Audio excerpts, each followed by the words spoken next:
Servus Freunde, my name is Jimmy Cage, 2022 lies behind us, and when it comes to movies, I think it was a pretty great year. But honestly, that's something that I say every year, because there are always great movies coming out all around the world. You only need to find them, which is where top 10 lists like this come in handy. Many of my picks are pretty popular and known anyway, but I hope there are at least some that you might want to try out for yourself afterwards. Altogether, I have seen a little bit less films than the years before. There are several that I need or I want to catch up with, but as you know, it's just impossible to watch everything. If I haven't forgotten anything, I end up with 105 new releases that I have seen. So certainly enough to come up with a nice top 10 list. And as always, I will also throw 10 honorable mentions in there as well. But without further ado, let's get started. 내가 그렇게 만만합니까? 내가 그렇게 나쁩니까?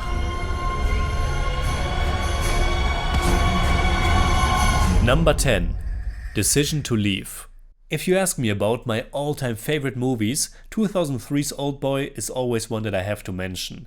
It completely blew me away when I first saw it, and the Korean director Park Chan-wook instantly became one of my favorite filmmakers.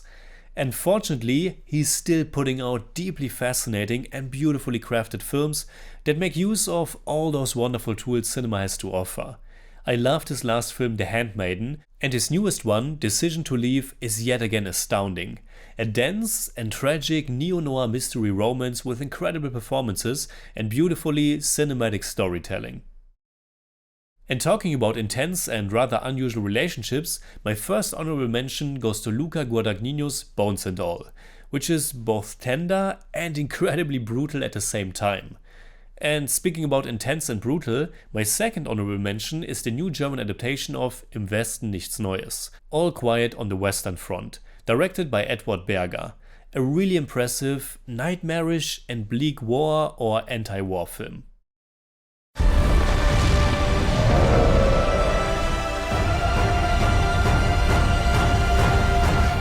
Number 9.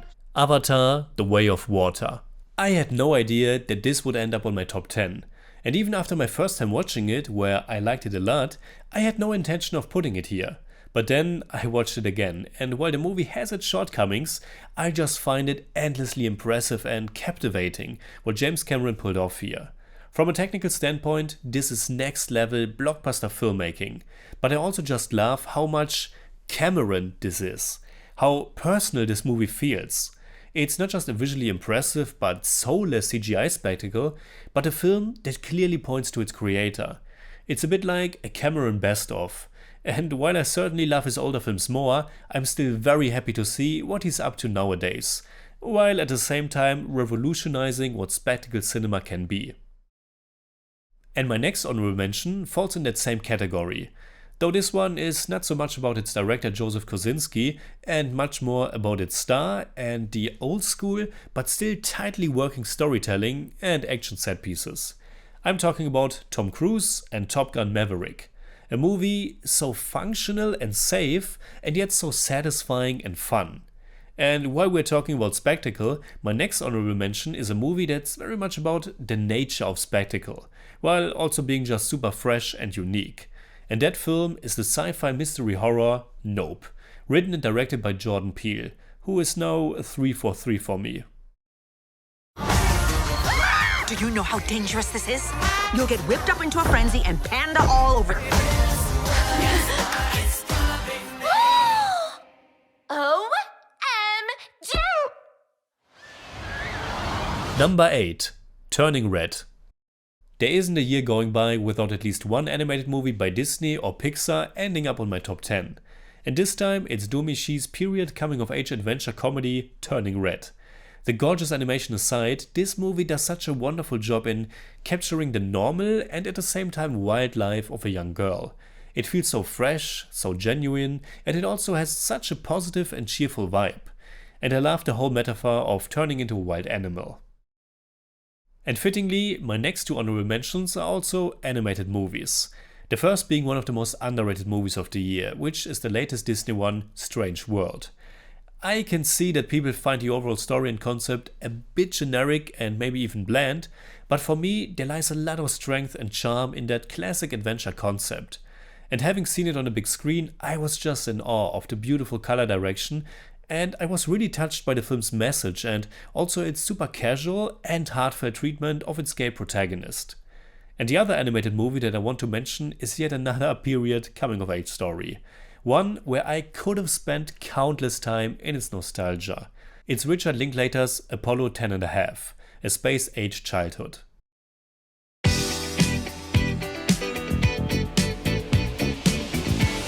Number 7. Armageddon Time. Another strong coming-of-age tale, and another one that could have been deeply soaked in nostalgia. It does take place in the 1980s after all, and director and screenwriter James Gray is telling his very own story here. But while it certainly has a lot of warmth and one of the best and most heartfelt performances by Anthony Hopkins, Armageddon Time to me felt so much more like a reality check on the so-called American dream.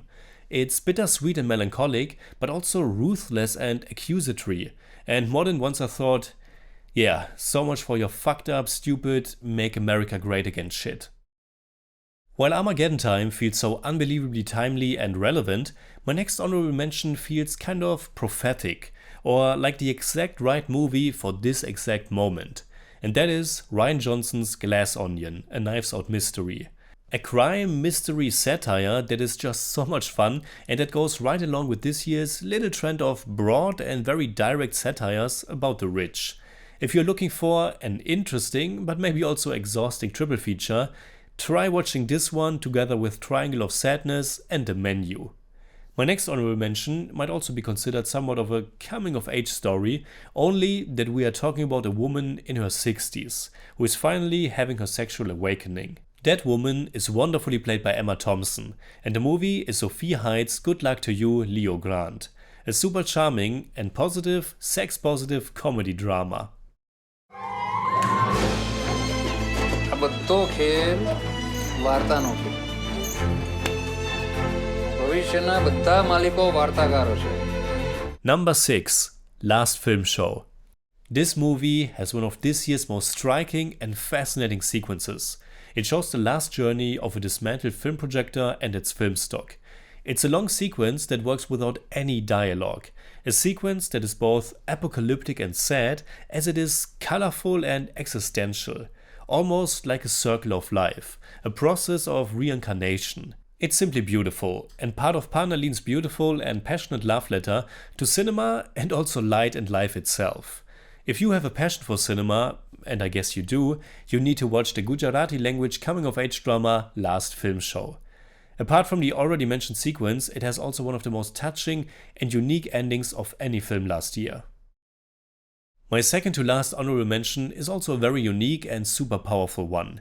It's the feature-length directorial debut by the Australian painter Del Catherine Barton, Blaze, a moving and also highly artistic drama about a young girl who witnessed a rape in broad daylight. It's a beautiful film about coping with trauma, and the art and production design are absolutely stellar. My last honorable mention goes to a small movie that's very dear to my heart. It's also highly artistic, downright experimental, and it also points to the transformative power of the medium film. It is Aristoteles Maracos' The Timekeepers of Eternity, which is basically a rearranged and transformed and way shorter version of the 1995 TV miniseries The Langoliers. And if you want to know more, just check out my review of it. And now, enough with honorable mentions. These are my top 5 of the year.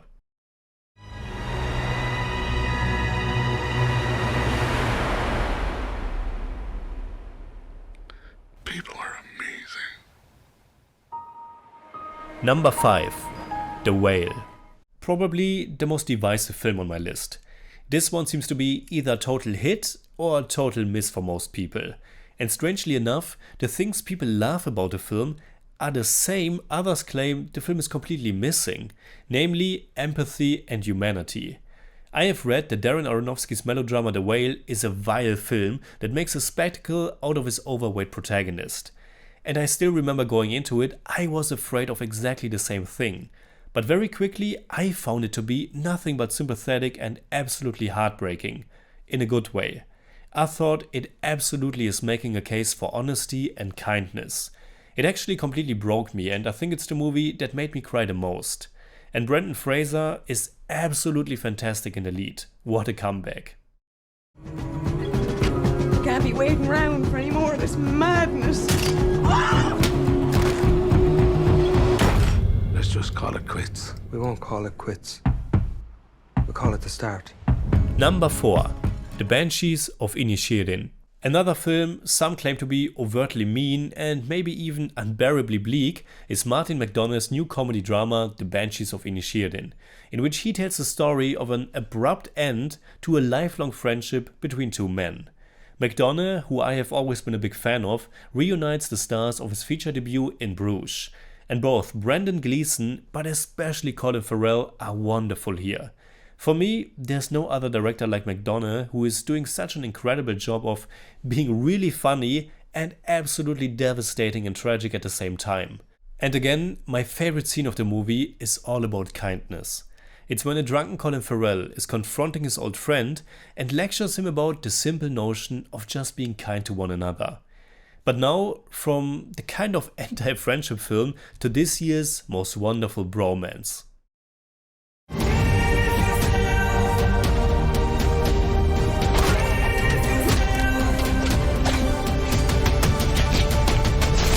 Number 3. RRR. 2022, the year in which the world finally discovered SS Rajamouli. It just makes me so happy to see how beloved RRR has become all over the world. I think I don't really need to talk much about the film at this point. If you haven't seen it yet, just do it. It's the movie I have seen the most last year. I even showed it to my father, who has never seen an Indian movie before in his life, and not only did he have a fantastic time, but he also wanted to immediately watch the Natu Natu song and dance sequence for a second time when the movie was over.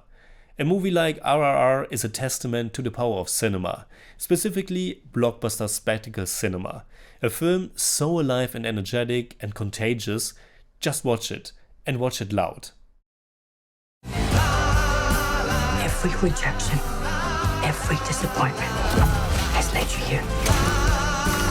To this moment. Number 2. Everything, Everywhere, All at Once. And another testament to the power of cinema and the sheer endless creativity when it comes to storytelling is the newest film by the Daniels, by Dan Kwan and Daniel Scheinert, two of the most innovative filmmakers working today. Everything, Everywhere, All at Once is a multiverse action-adventure comedy, a genius piece of humanist filmmaking that seems to travel at light speed and constantly throws wonderful and wacky ideas at the audience, while never forgetting about its characters and themes. It can be a bit much, and it is a tad too long I think, but my god, the scene with the talking rocks and the whole message at the end just killed me. Michelle Yeoh is obviously great in the lead, but what an absolute joy to see Ke Huy Quan back in action. For almost the entire year, Everything, Everywhere, All at Once owned its clear spot at the top of my list. But a certain legendary master filmmaker just did it again for me.